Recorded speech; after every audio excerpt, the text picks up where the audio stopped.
Tomorrow is chasing new adventures and following them everywhere. Fly Emirates. Hello, tomorrow.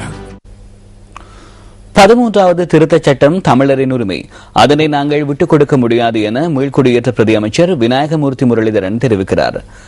Batticaloa Mandur தம்பலவத்தை கிராமத்தில் இன்று காலை இடம்பெற்ற மின்சாரம் வழங்கும் நிகழ்வில் கலந்து கொண்டு உரையாற்றிய போதே பிரதி அமைச்சர் இதனை கூறினார்.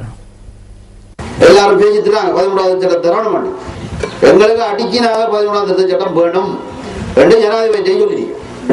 அது எங்களோட உரிமை, தமிழ்நாடு உரிமை, அதை விட்டு கொடுக்கலாம். நாங்க அப்ப அதெல்லாம் அரசாங்கத்துக்குள்ள இருந்து கேட்கலாண்டெல்லாம் நீங்க முடிவெடுக்க கூடாது. நானும் அரசாங்கத்தில் ஒரு அமைச்சர், ஸ்ரீலங்கா சுதந்திர கட்சியில் ஒரு உபதலைவர், தலைவராக இருக்கிற ஒரு ஜனாதிபதி இருந்தாலும் நாங்க 13வது சட்டத்தை தாண்டி கேட்கிறோம். அரசாங்கத்திலிருந்து வாய் திறக்கலாண்டாரு சொல்லலாமோ, எதிர்கட்சியில இருந்தா தான் கேட்கலாம்னு சொல்லலாமோ, சொல்லலாரு. இதேவேளை வடமில் மாகாண சபை தேர்தலில் போட்டியிடும் தயாசிரி ஜெயசேகர் தொடர்பாகவும் பிரதி அமைச்சர் கருத்து தெரிவித்தார்.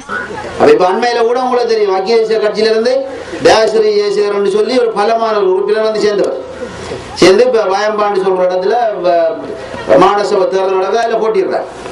இதே போல எல்லா தரப்புகளிலிருந்து இன்னும் இந்த அரசாங்கம் பலமாய் கொண்டாரு. இந்த பலமான அரசாங்கத்தை நாம பயன்படுத்தணும் தான் அவங்கள்ட்ட பார்க்கிட்டு